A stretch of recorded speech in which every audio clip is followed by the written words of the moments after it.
ओम।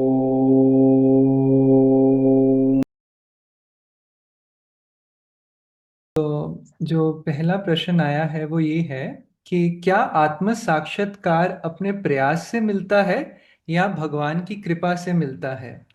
और दोनों का आपस में क्या संबंध है, प्रयास का और कृपा का।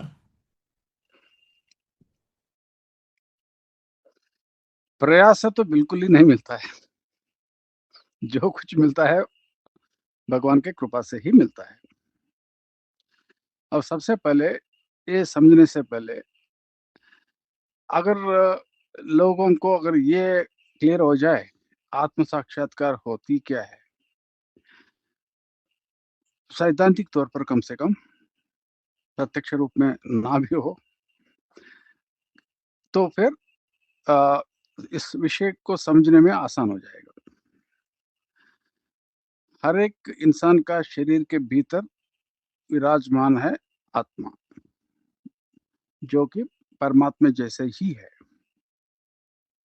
आत्मा हो, परमात्मा हो, दोनों के बीच कोई अंतर नहीं है। जब इंसान के भीतर विराजमान है आत्मा, उस आत्मा को अपने आप को कैसे साक्षात्कार कर पाएगा। जैसे हम कोई इंसान है, हम अपना चेहरा देखना चाहते हैं, कोई शीशा उठाया और शीशा में अपना मुंह देख लिया, लेकिन इंसान के भीतर आत्मा विराजमान है, तो उस आत्मा किस जरिया, किस माध्यम से अपना शक्ल देखेगा फिर। सबसे पहले आत्मा को कोई रूप तो होती नहीं है। जैसे इंसान को जो रूप है, आत्मा का कोई रूप होती नहीं है। ऐसे माहौल में आत्मा को अपना आप को देखना कैसे संभव है? सबसे पहले प्रश्न ये उठती है। और ये समझना बहुत जरूरी है। जब तक ये नहीं समझ में आता लोगों को, तो बाकी आगे कहानी पकड़ना मुश्किल हो जाएगा फिर। इसका एक ही तरीका है, कुछ ना कुछ उपाय से हमें आत्मा के सामने एक शीशा को पेश करना पड़ेगा। मिरर अंग्रेजी में जो कहते हो, शीशा। और इंसान का शरीर में है आत्मा, तो उनको सबसे बेहतरीन शीशा है इंसान का दिमाग ही है। दिमाग नहीं, मन। इंसान की मन जो है, जब शांत अवस्था में चली जाती है, बगैर कोई विचार, बगैर बगैर कोई आलोचना, ये शांत मन एक शीशा की तरफ काम में आती है। फिर आत्मा को कोई रूप तो होती नहीं है, जैसे मैंने पहले बताया। तो ऐसे कौन सी चीज है जो आत्मा को दिखने लगेगी शांत मन में? दिखेगी तो नहीं है, क्योंकि जैसे हमें आंख है इंसान को, आत्मा को ना कोई आंख, ना कोई कान। तो ऐसे कौन सी चीज है उसको महसूस होने लगेगा? कहते हैं हर एक आत्मा जो कि परमात्मा जैसे ही है, तीन गुण से निर्मित है। कहना ठीक नहीं है आत्मा या परमात्मा को हम ऐसे शब्द इस्तेमाल करना। हम सिर्फ ये कहने के लिए बात कर रहे हैं, तीन गुणों से हम परमात्मा को जानते हैं। क्योंकि परमात्मा को ना रूप, ना कोई रुचि, ना कुछ भी नहीं है। तो इसलिए परमात्मा को हम सच्चिदानंद स्वरूप से जानते हैं। सत, चित और आनंद। सत, चित और आनंद। परमात्मा को सिर्फ इतना ही, ये तीन ही चीज यकीन है। इस तीनों के अलावा परमात्मा जानता ही नहीं है वो है कौन। तो सिर्फ परमात्मा जानता है, वो हकीकत है, सच है, वही सच है और कुछ नहीं है उसके अलावा।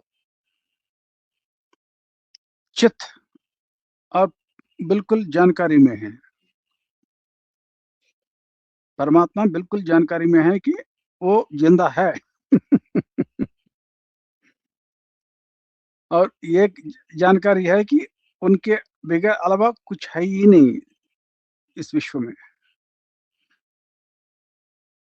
इसलिए कहते हैं सत, चित और आनंद संतुष्ट स्वरूप है, संतुष्ट आनंद स्वरूप स्वभाव का आत्मा है। सो परमात्मा सिर्फ इतना ही है, खुद जानता है कि खुद है और खुद के अलावा कुछ है ही नहीं, और खुद बिल्कुल आनंद ही आनंद अनुभव करता रहता है। तब इसलिए हम कहते हैं सच्चिदानंद स्वरूप। ये चीज दिमाग मन से प्रतिबिंब होना शुरू हो जाता है। शरीर के भीतर है आत्मा, उस आत्मा को यही तीनों गुण प्रतिबिंब होना शुरू होता है जब मन शांत होता है। तो इसको कहते हैं हम आत्म साक्षात्कार। अब रुकावट क्या हो रहा है अभी, क्या रुका अभी, ऐसे क्यों, क्या चीज अभी रुकावट पैदा हो रखा है जिस कारण से आत्मा को वो अनुभूति नहीं मिल रही है। मन में पैदा हो रहा है, पैदा हुआ लहर या विचार। जब मन शांत अवस्था में नहीं है, एक जैसे तालाब में लहर पैदा होता है पानी के ऊपर, पानी के तालाब में, उसी प्रकार मन में कई विचार पैदा होता रहता है, कभी खुश, कभी क्रोध, और कभी और कोई भावना के साथ मन में हमेशा लहर पैदा होता रहता है, शांत नहीं है। और ये लहर पैदा होने का कारण क्या है?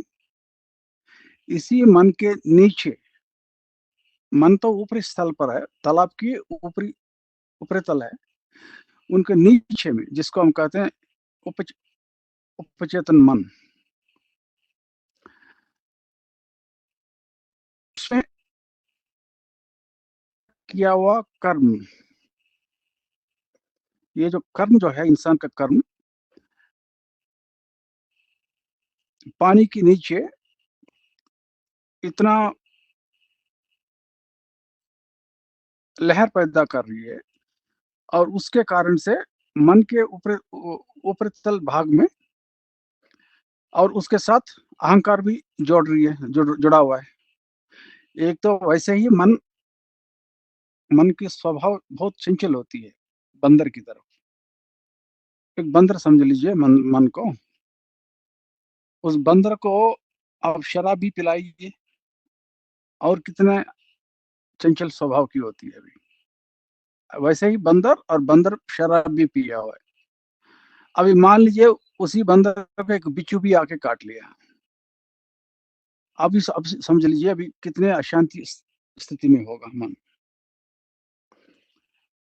और उस मन स्थिति में जब होता है, और नीचे से कर्म जब ऊपर उठती है, उठ के आती है, तो कुछ ना कुछ लहर पैदा होती रहती है, कभी क्रोध स्वभाव का, कभी दयालु स्वभाव का, कभी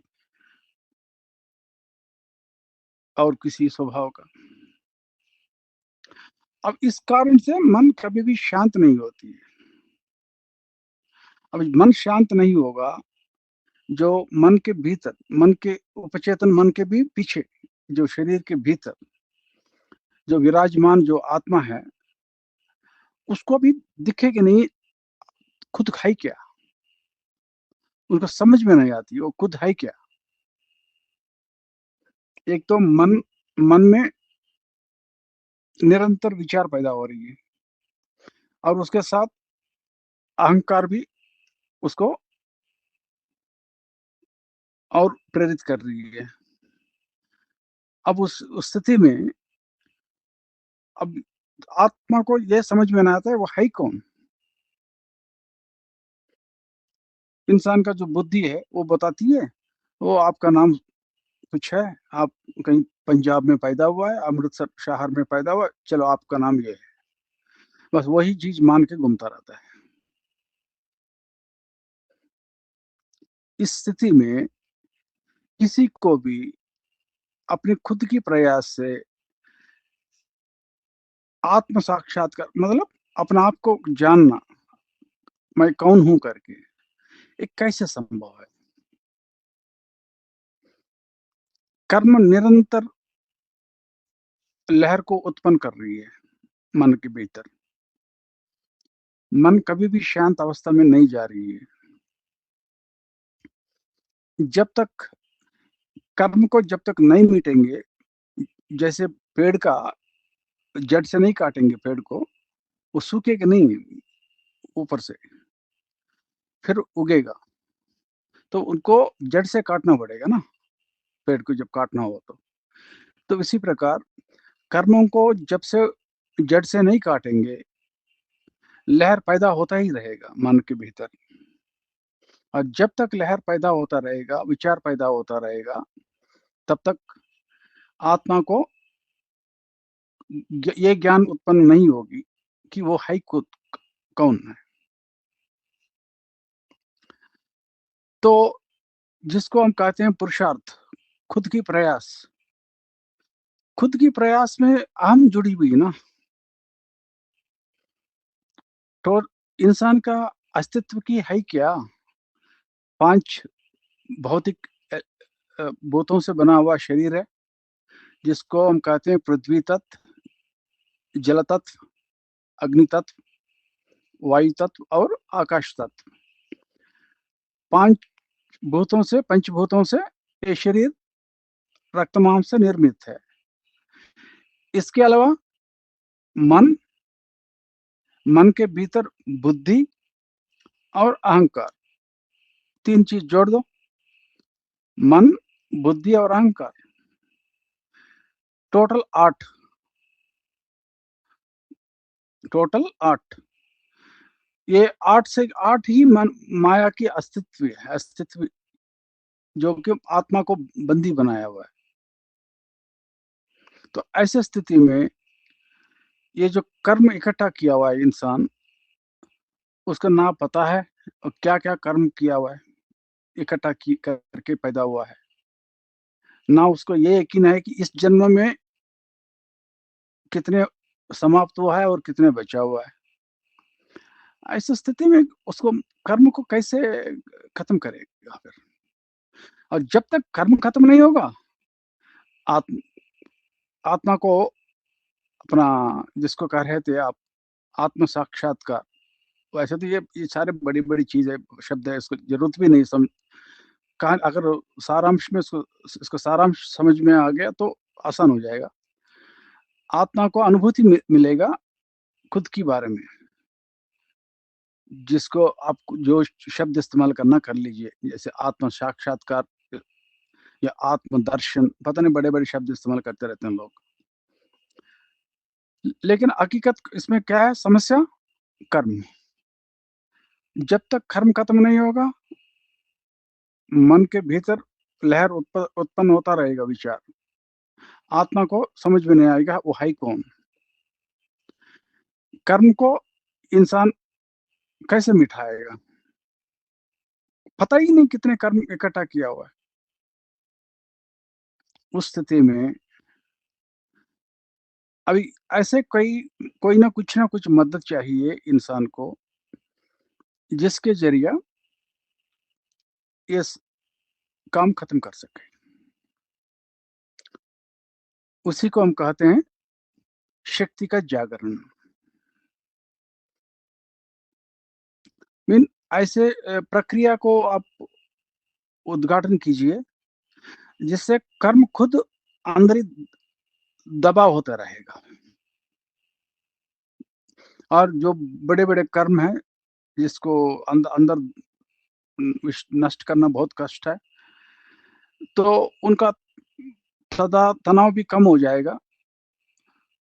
कम से कम समय में कम से कम उसका प्रतिक्रिया अनुभव करके उसको भी इंसान समाप्त कर सकता है। लेकिन उसको बाहर से मदद चाहिए कुछ। उस मदद करने वालों को, इंसान को बोलते हैं हम एक गुरु।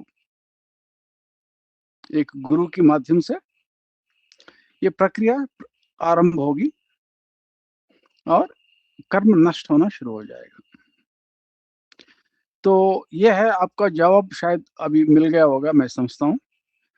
अपना खुद की प्रयास से, जिसको हम पुरुषार्थ करते हैं, इंसान अहंकार से सोचता है ये तो मामूली है कि मैं पता नहीं कितने तीर्थ यात्रा किया हूँ, मैं कितने भजन पूजा पाठ किया हुआ हूँ, मैंने जिंदगी भर मंदिर से बाहर निकला नहीं है। ये अहंकार से जो किया हुआ चीज को, ये इंसान क्या होता है, गर्व महसूस होता है। वो पुरुषार्थ के ऊपर विश्वास ज्यादा होता है अहंकार के कारण से। लेकिन वास्तव में कुछ होता ही नहीं उससे। सत्वगुण जरूर बढ़ेगा, सत्वगुण जरूर बढ़ेगा। और सत्वगुण बढ़ने से मन थोड़ा शांत मिलता है तात्कालिक रूप से। लेकिन कर्म कहाँ से नष्ट होगा? ये कर्म ही बन रहे, नया कर्म बन रहे। तो ये है समस्या इसका। तो आखिरी में जिस गुरु के माध्यम से हम बोल रहे हैं कि कर्म नष्ट होने का प्रक्रिया शुरू होती है, उसी को अभी भगवान की कृपा ही समझ सकते हैं ना। भगवान का कृपा नहीं तो और क्या है। तो आखिरी में भगवान का कृपा से ही ये संभव है, सबसे पहले। ठीक, और बताइए। गुरु